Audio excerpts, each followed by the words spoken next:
السلام علیکم جی. وعلیکم السلام جی۔ کیا حال ہے؟ ٹھیک ٹھاک. بس آپ کافی دن غائب ہو جاتے ہیں۔ بس مصروفیت کچھ اس طرح کی ہوتی ہے کہ بس جانا پڑتا ہے. میں نے کہا کوئی پورے ہفتے کی جو ایونٹس وغیرہ ہوتے ہیں اس کے حوالے سے ہم کوئی نہ کوئی بات چیت کر لیا کریں. ٹھیک ہے، انشاءاللہ ہفتہ ہفتہ کے حوالے سے۔ ہاں ہفتہ ہفتہ.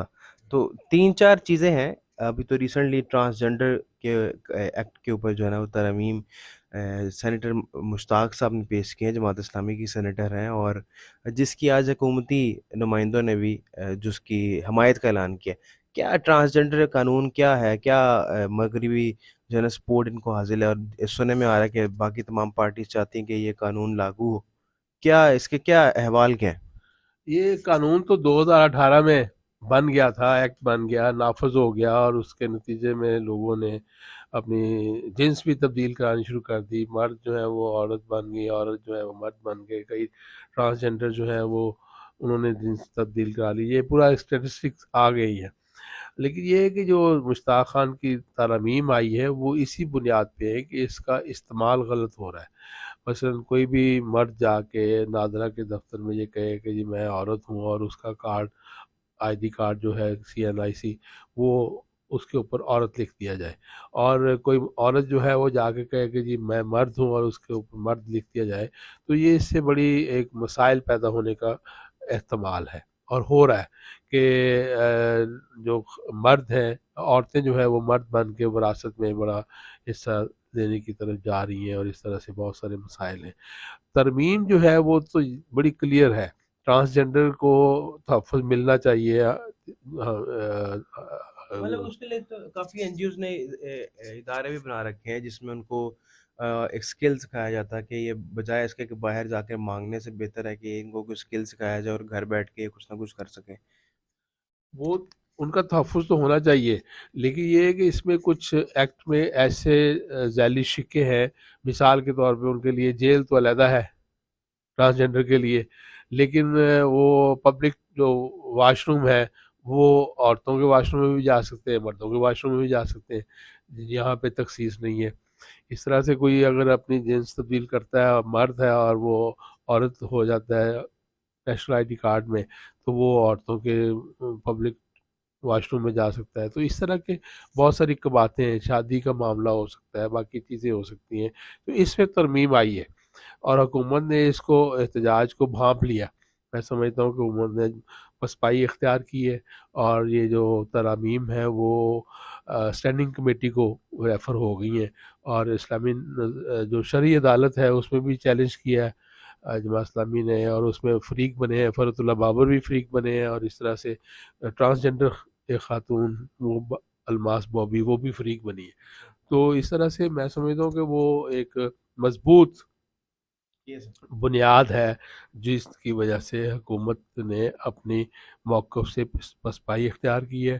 لیکن افسوس سے یہ کہنا پڑتا ہے کہ یہ وہی لوگ ہیں جنہوں نے اس بل کو پیش کیا تھا، PTI تھی اس میں، پیپلز پارٹی تھی، اور کاف لیگ تھی، یہ وہ لوگ تھے اس وقت 2018 میں جنہوں نے یہ بل پیش کیا تھا سینٹ میں، اور اس کی منظوری ہوئی تھی، اور پھر صدر پاکستان نے اس کو ایکٹ کے طور پہ نافذ کر دیا تھا۔ تو اب ان کو اس موقع پہ آ کے اس کے مضمرات جو مشتاق خان نے بتائے ہیں اور باقی علماء نے بتائے ہیں، اور عام لوگوں کو تو علم نہیں تھا، شوگر کوٹڈ پلز دینے کے قائل ہے نا کہ بھی اوپر سے کچھ ہوتا ہے اور اندر اس کے کچھ اور داخل کر دیتے ہیں، جیسے گھریلو تشدد کا معاملہ تھا۔ گھریلو تشدد کے ایکٹ میں بھی یہ ہے کہ بیوی جو ہے وہ عدالت میں جا سکتی ہے، تھانے جا سکتی ہے اور کہہ سکتی ہے کہ جی میرے شوہر نے میرے اوپر تشدد کیا ہے۔ تو یہ گھریلو، حالانکہ وہ یہ نہیں تھا، یہ تھا کہ بھی گھریلو جو ملازمین ہیں ان کے اوپر اگر کوئی تشدد ہے ان کے تحفظ کے لیے تھا، لیکن اس میں یہ انہوں نے درمیان میں شامل کر دیا کہ بھی خاتون جو ہے اہل خانہ وہ جا کے تھانے میں اپنے شوہر کے خلاف پرچہ درج کرا سکتی ہے۔ تو یہ درمیان میں جو مغرب آ جاتا ہے اور مغرب کی جو ثقافت آ جاتی ہے اس سے مسائل پیدا ہوتے ہیں۔ تو قوم لوط جو ہے وہ تباہ ہو گئی تھی اسی عمل کی وجہ سے، قوم لوط، اور جب وہ ان کا عذاب آیا تھا اللہ تعالیٰ کا، تو وہ جو جہاں تھا وہیں پہ وہ حنوط ہو گیا، وہیں پہ وہ ختم ہو گیا، وہیں پہ وہ ساری دنیا، سارا معاملہ نظام، صرف جو زندہ انسان تھے وہ ختم ہوئے، ان کی عمارتیں ختم نہیں ہوئی، ان کی آبادی ختم نہیں ہوئی، یعنی جگہ نہیں ختم ہوئی، صرف زندہ انسان ختم ہوئے تھے. تو یہ اللہ سے بچنا چاہیے، اللہ کے عذاب سے بچنا چاہیے، اور اس استغفار کرنا چاہیے، معافی مانگنی چاہیے.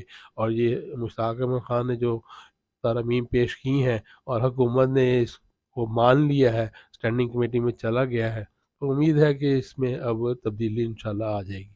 ملکہ الزبتھ دوم کا جو آخری رسومات ہیں، کوئی 10 سے 20 دن کے بعد جو ہے وہ ان کی تدفین ہوگی. 500 سربراہان مملکت نے شرکت کی ہے، اور اربوں اور ڈالر اس پر خرچ ہوئے ہیں سارے معاملات پہ.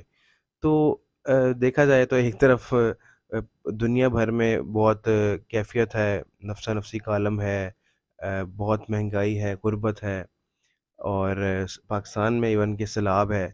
تو یہ رسومات کیا مؤخر نہیں ہو سکتے؟ مؤخر سے مراد یہ کہ اس کو تھوڑا کنجسٹ نہیں کیا جا سکتا تھا، یا ان کی پوری پلاننگ ہوتی ہے، پورا ان کا بجٹ ہوتا ہے، کیا معاملہ تھا؟ اب بس یہ اصل میں تو معاملہ تو ٹھیک ہے کہ اس کو اتنا نہیں ہونا چاہیے. یہ بہت بڑی خطیر رقم ہے جو اس کی آخری رسومات پہ خرچ کی گئی ہے، اور 10-12 دن اس کو پورے ملک میں، برطانیہ میں اس کی یعنی اس کو دکھایا گیا ہے، گھمایا گیا ہے، اور لے کے پھرتے رہے ہیں سارا کچھ.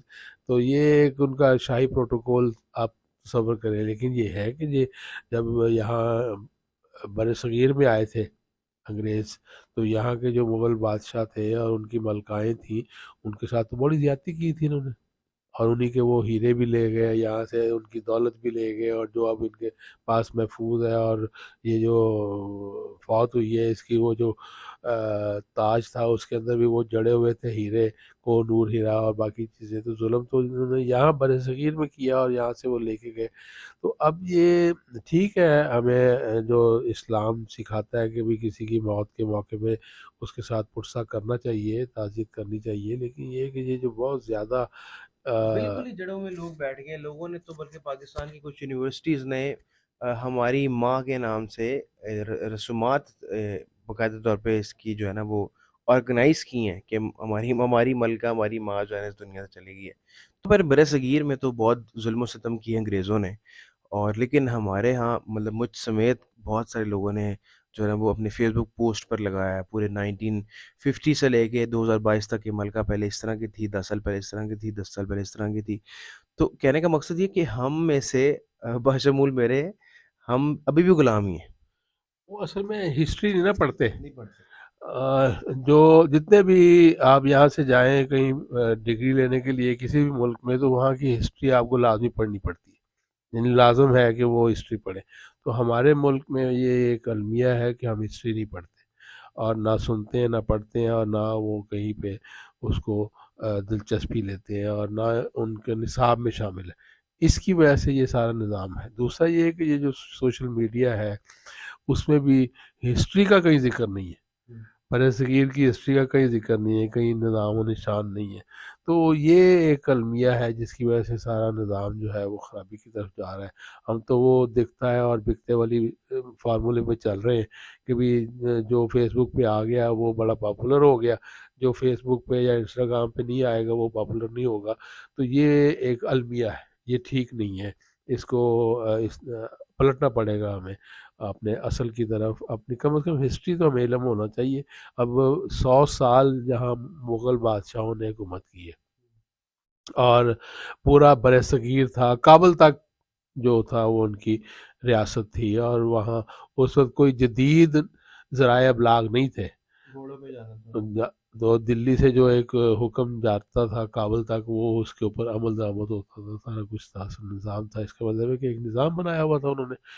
اگرچہ ان کے آخری جو بادشاہ آئے انہوں نے ان کے اندر بھی خرابیاں ہیں، لیکن یہ ہے کہ اس کی وجہ سے جو نظام جو ہے وہ خراب ہوا ہے جو ہے وہ اس کو ہمیں اس کا اعادہ کرنا چاہیے. ہم ہسٹری کی طرف نہیں جا رہے. پاکستانی قوم خاص طور پہ آپ دیکھیں نا، بنگلہ دیش میں جو خرابی ہوئی، مشرقی پاکستان تھا اس میں جو خرابیاں ہوئی ہیں اس کو ہم نے آج تک اس کو ڈگ آؤٹ نہیں کیا. وہی کام اب بلوچستان میں بھی ہو رہا ہے, باقی جگہوں میں بھی ہو رہا ہے. تو یہ ایک بہت بڑا المیہ ہے اس قوم کا, اور نوجوانوں کا خاص طور پہ کہ ان کے ساتھ کوئی بیٹھ کے بات کرے تاریخ کی, ہسٹری کی, تو اس کو وہ چھوڑ دیتے ہیں, کچھ پتہ نہیں ہے کہ کیا ہونا ہے کیا نہیں ہے. جس طرح وہ سارا سسٹم ہے نا, عمران خان نے یہ کر دیا ہے, دنیا اس کی پاکستانی ہسٹری میں ایسا نہیں ہوا. تاریخ کا پتہ ہو تو شاید ان کو پتہ لگے کہ پہلے کیا کیا ہوا. خیر, اب جو لیٹسٹ صورتحال ہے, سیلاب کی بات کی جائے تو سیلاب, پانی بہہ گیا, ریسکیو کا سارا معاملات ہو گئے. اب جو بہت پریشانی والی بات ہے, ایک تو ریہیبلیٹیشن لوگوں کی, اور لوگ جتنا ڈونیشن دے سکتے تھے انہوں نے دے دی, اور اب ڈونیشن بھی اس طرح سے نہیں آ رہی. تو جتنا دینا تھا لوگوں نے دے دیا, اور اس طرح سے ابھی تک پہنچ بھی نہیں پایا. کچھ جو باہر سے ایڈ آئی ہے اس کا تو کوئی آپ کہہ لیں کہ پتہ ہی نہیں ہے کہ کہاں پر گئی ہے کہاں پر نہیں گئی, اس کا کوئی آپ کہہ لیں کہ کوئی اکاؤنٹیبلٹی نہیں ہے. اور یہ ہے کہ اب ہیلتھ کے ایشوز بہت زیادہ آ گئے. بچوں کو بخار ہے, اور خواتین میں اور مردوں میں بیماریاں پھیل رہی ہیں پانی کی وجہ سے, گیسٹرو کی. اور مطلب کہ بہت عجیب صورتحال ہے کہ وہ پہلے تو فائنینشلی ڈوب گئے, تو اب صحت کے لحاظ سے بھی وہ لوگ بالکل ہی ختم ہوتے جا رہے ہیں. لیکن بہت ساری این جی اوز نے کام اس پر کیا ہے, کر بھی رہے ہیں. اب سب سے حیران کن بات یہ ہے کہ ہالی ووڈ کی ایکٹریس اینجلینا جولی اس وقت پاکستان میں موجود ہے سیلاب زدگان کے ساتھ.